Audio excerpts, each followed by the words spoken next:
All right, y'all, let's talk about this pastor because it's getting weird. Now, there's a pastor by the name of T.D. McNutt.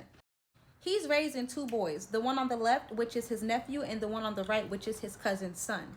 Now, let's bring the story back a little bit. Now, back in 2025, he got arrested for child abuse.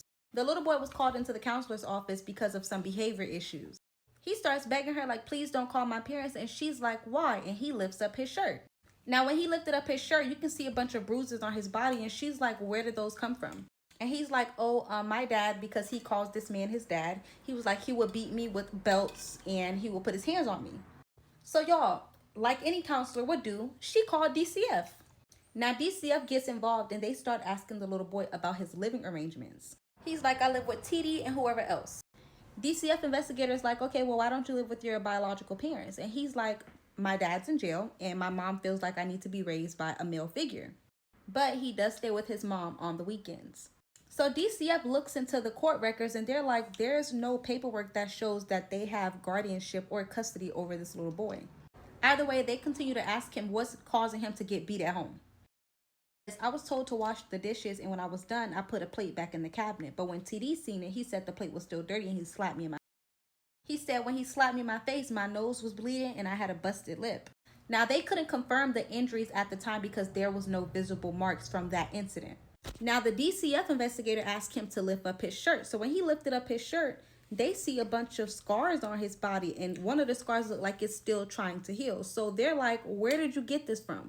He was like, I got in trouble 2 weeks ago. And when I got home, he beat me with a belt. And they saw bruises on his arms, his legs. It was bruises on his butt.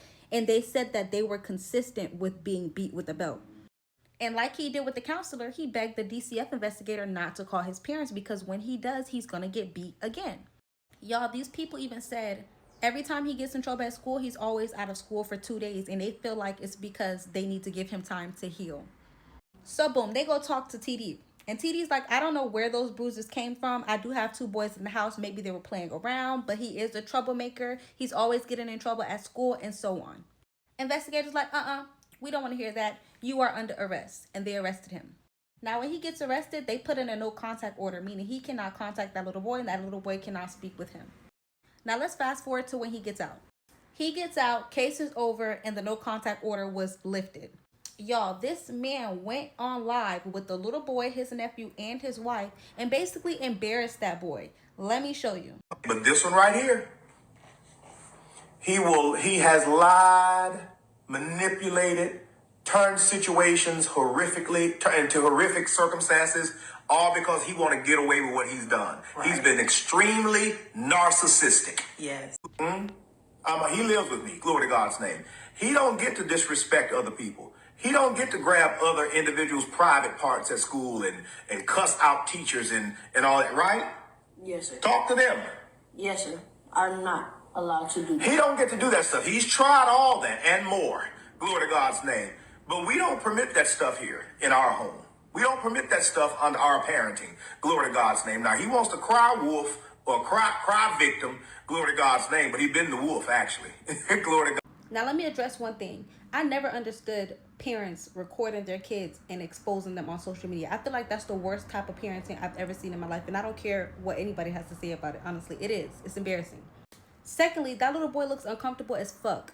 And what's crazy is the pastor said that it wasn't even his idea to go live. It was the little boy's idea, which I find that hard to believe because look at how uncomfortable he looks. Now, there's that. Let's get into the next subject with this pastor.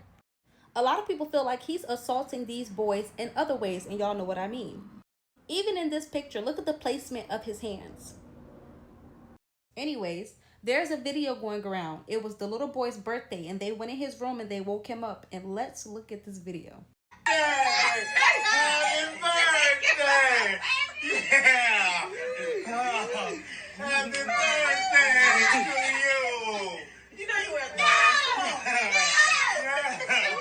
I'm not going to say much about this video, but y'all see what I see.